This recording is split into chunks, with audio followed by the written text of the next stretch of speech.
Welcome to Travelers Week. I'm Katie Dashiell. I'm the Content Marketing Manager at Supplemental Healthcare, and today I'm joined by Jaclyn Denzel to get her perspective as a travel nurse.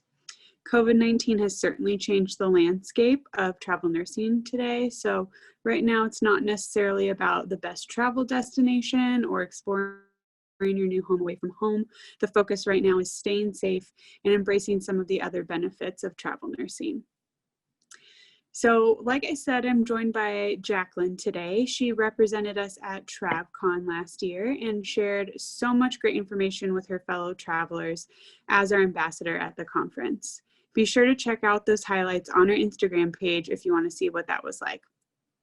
We'll be planning on taking one of our travelers again next year and are always looking for opportunities to partner with ambassadors at conferences, events, and on social media.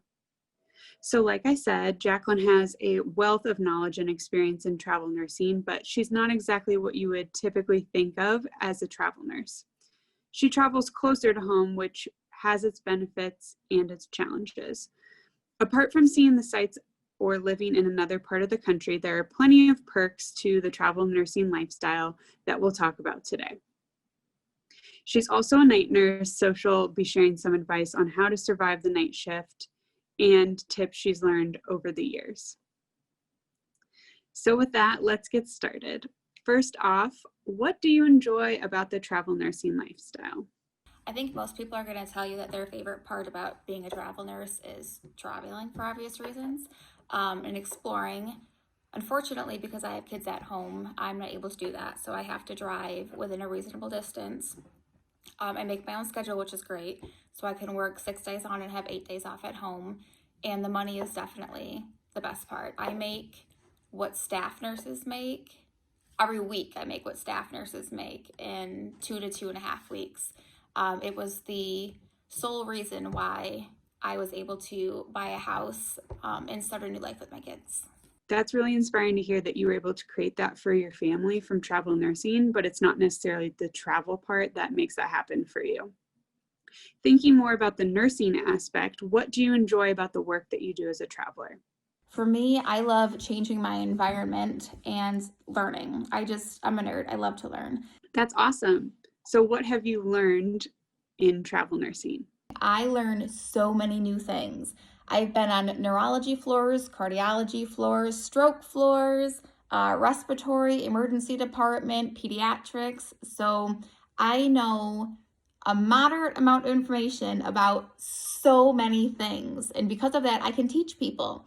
If I go to a new hospital and they're doing something one way, but in another hospital I learned it another way, I can teach them more efficient ways to do things they're already doing. So I found that for every new contract I have, I pick up new skills, and every contract I leave, I teach at least one person a new way to do something. And it makes me feel good to be able to teach people and to learn things. Oh, that's great. That's a really unique benefit to taking travel assignments. You're never in the same place too long, so you're not going to get bored or burnt out. And like you said, it allows you to have a large scope of understanding in those areas. So that's very cool. Next question. What benefits do you see from working as a travel nurse? Another benefit to travel nursing is avoiding all the hospital drama. Avoid all the politics, all the drama that staff nurses have to endure. If you're a night shift nurse, I know you hate those afternoon mandatory staff meetings or unit meetings. They are brutal because you are not sleeping. If you're a travel nurse, you don't have to go to them. So bonus, you thankfully as a travel nurse miss out on all the bad stuff. You have no staff meetings to go to. You have no committees you have to join. You have nobody you have to answer to at the hospital. It's really great. Since you're not necessarily looking for assignments for the destination, how do you select your assignments? Well, I have a family at home, so I can't be one of those really fun travel nurses that get to go to different states and really experience the state and the place they're living in for 3 months. I would love to do that, don't get me wrong, but I can't. So the way I choose my contracts is they have to be within a reasonable driving distance for me, which I found out is about 6 hours. I block all of my days together. So I work 6 days in a row and then have 8 days off to be home. And that first day I'm back, I usually sleep most of the day. So with that, how do you choose housing? I usually go with Airbnbs or with hotels. Sometimes you can find an Airbnb for a week cheaper than you could rent a hotel room for a week.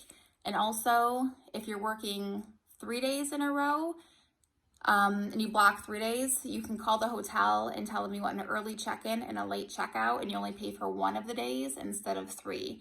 Also, hotels, 9 out of 10 times, if you tell them you're a travel nurse, they have special rates for us. So it's usually typically between $50 and $60 a night at like the Hilton hotels.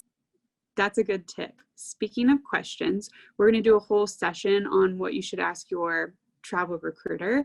But from your perspective, starting out can be a little intimidating for new travelers. So what do you think they should consider discussing with their recruiter before an assignment? Recruiters don't bite. They're super nice. They're there to help you. They make money from you being happy and you working and doing your job. So some questions to ask. I was told by my first recruiter that there's not a dumb question. You don't know until you ask, so you might as well ask.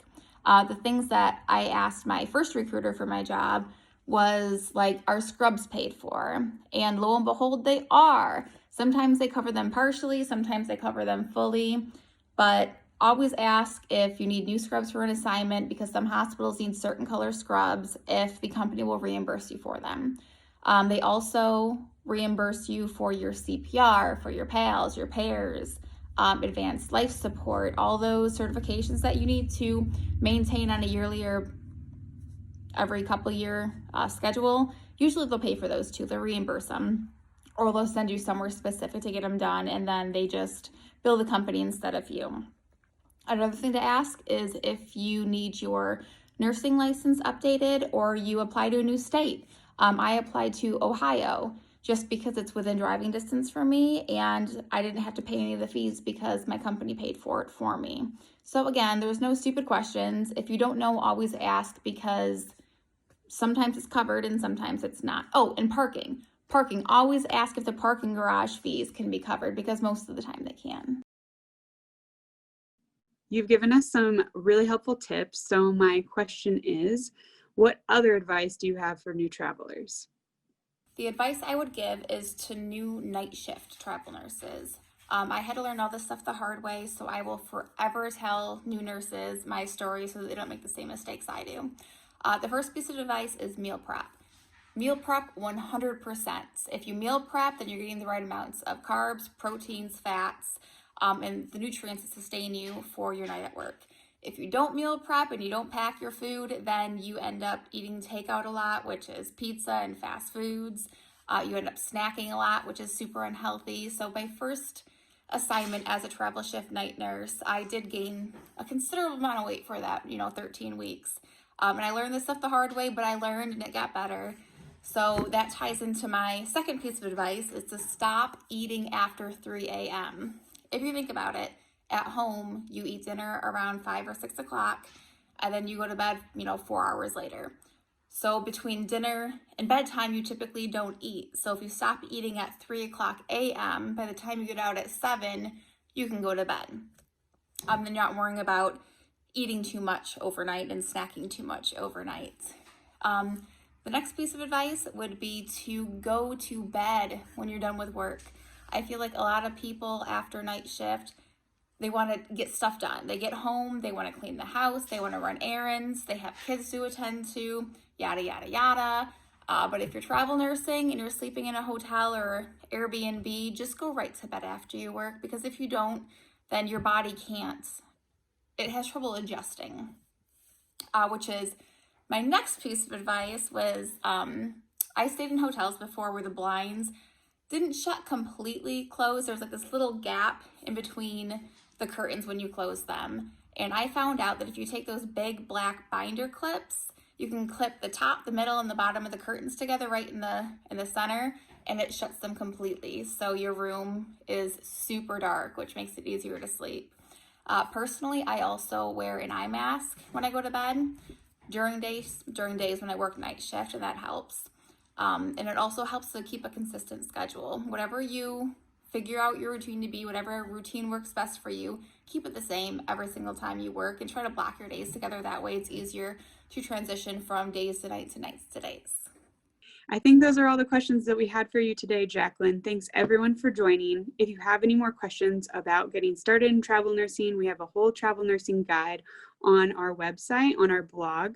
If you have any questions about what to ask your travel recruiter, we're also doing a full session on that. So be sure to go to healthcaretravelersweek.com for more information. Thanks, everyone.